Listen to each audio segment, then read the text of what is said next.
I went for a walk this morning, my mind wandering. I began thinking about all I have learned in my life since my childhood. It occurred to me that the only thing that is true in my life is my own personal history.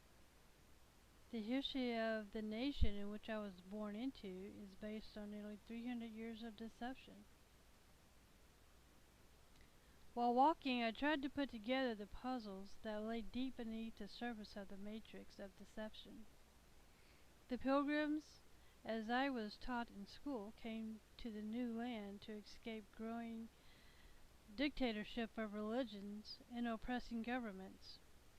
These Pilgrims, as they began to build new nation, they struggled with surviving in the new land until the indigenous common people came with knowledge, open arms, and love for fellow man and saved the population of common people of Europe.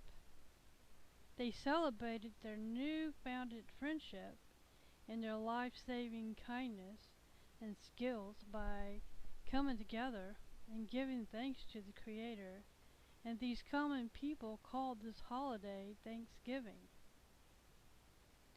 The only true holiday under the only treaty the new nation, not yet named, agreed upon by breaking bread. From what I understand from the fragmented truths obscured by lies over 50 years of my life, is after the Pilgrims settled and began to organize the government, their dreams, ideas, and hopes for the common people of Europe and the indigenous people of this new unnamed nation became a reality. Many presidents were chosen over the few decades as more and more people from Europe began to come and settle in the eastern seaboard of the new nation. All of a sudden, according to the history books, there was an election of the first president, George Washington. Well, something is missing in the history books. The Masonic order had slipped into this new nation and had already established itself with the Pilgrims and indigenous people and began to formulate their own government and very quietly pushed the Pilgrims and the indigenous people into submission. This history of the true America was wiped out from the pages of history, but not from the minds of the descendants that would carry this knowledge into the future. It was not until the Messianic Order and other unknown characters arrived in the new founded America that wars with the indigenous people began. You see, the Pilgrims were totally forgotten about as the Messianic Order began battling with England, the Redcoats. The Masonic Order created the Declaration of Independence for the Messianic Order and not for the Pilgrims and indigenous people of America. And certainly not for anyone outside the order. This was the first invasion of American soil of a foreign power that had occurred. Remember, the Pilgrims and the indigenous people of America created the first treaty and established the first government, which to this day is still under the Treaty of Peace, however obscured by the lies by the now present government.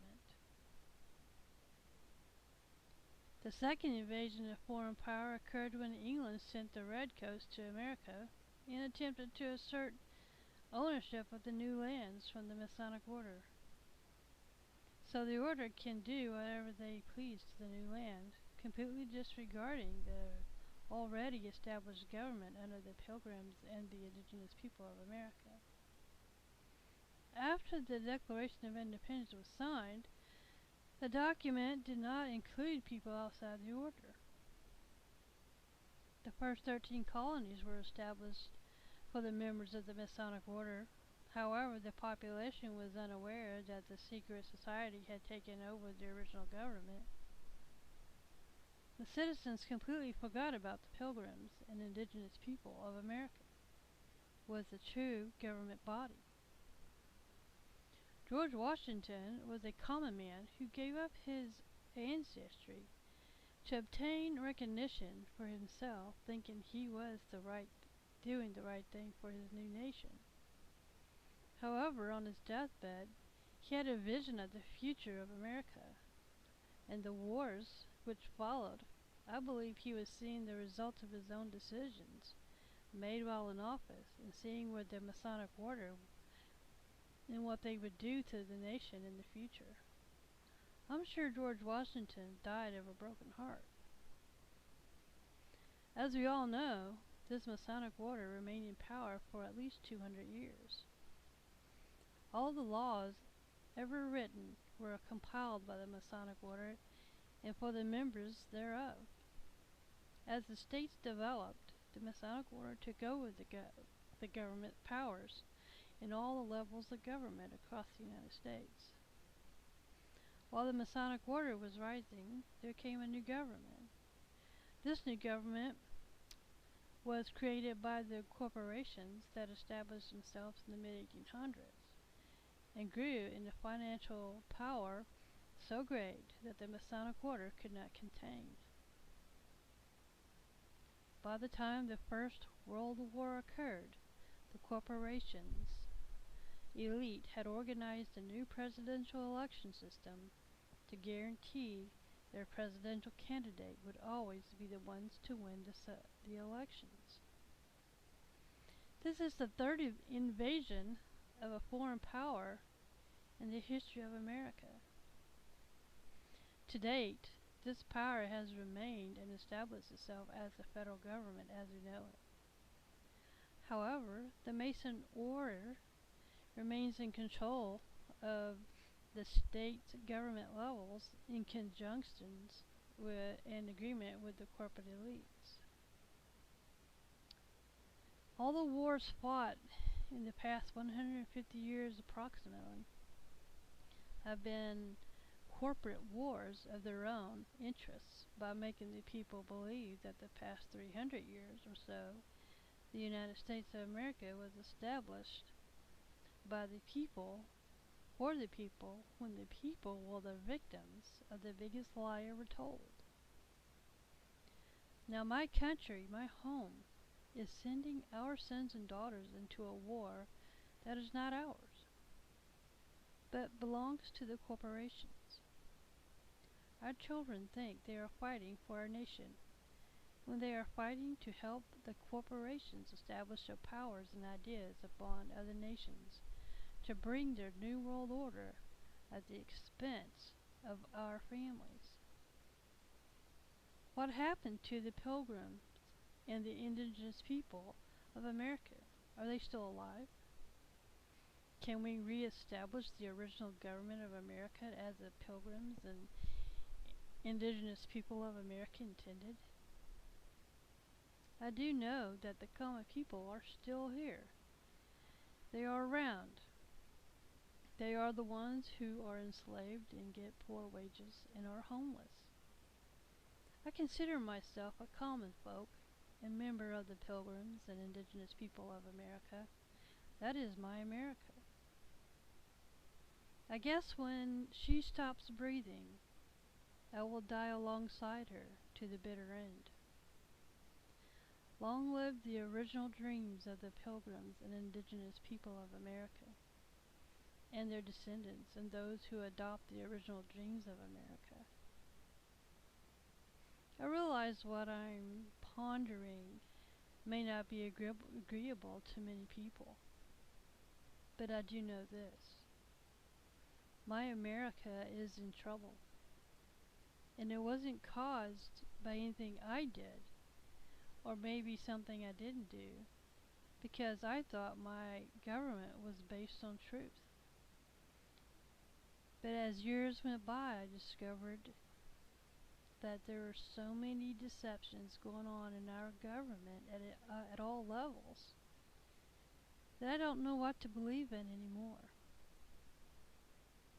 Even if I attempted to try to change things, as many people are, in fact, as I'm walking on the sidewalk, are being harassed, arrested, charged with crimes not committed, being charged with being someone who's trying to terrorize our country, when in fact those who are hiding underground, the wealthy, the powerful, the elite, who have controlled this country for 300 years, are now hiding because they believe that riots are going to break out across this nation and possibly around the world.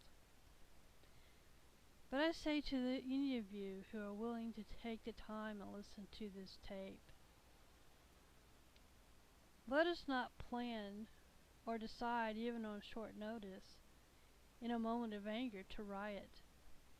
The only way to rebuild this nation is do what the Masonic Order and the corporate elites did, and that's come up with a way to restructure our government. We don't need their permission or power to do it, because we, the people, are the nation. You and I, you and me, our sons and daughters. Those who came before us have done passed away. I'm now in my 50s, and I don't know the numbers of my days. And now this country belongs to our children, and they are being poisoned, they are being brainwashed, they are being born with diseases that there are no cures for, and our nation's being dumbed down. Our country lies in the hands of the Creator, and how our country ends and re-begins is up to our children. And if those of us who are still in our right minds are able to make changes, then I think we should. But only time will tell. As for now, I pray that everyone would consider our options before it's too late. I love my country, and I love my children, and I didn't come to life into this world with the idea that my children will be fighting for their very lives, that my grandchildren will be in mortal danger, and that their children they have yet to give birth to, because they themselves are still children, that their descendants are in danger of being born mentally retarded or terminally ill, or may never be born at all. This idea scares me. Please take the time and consider what is happening to our world, and I know that many of you are. Get down on your knees and pray for guidance. Thank you for listening to me today as I continue to walk. May God bless you.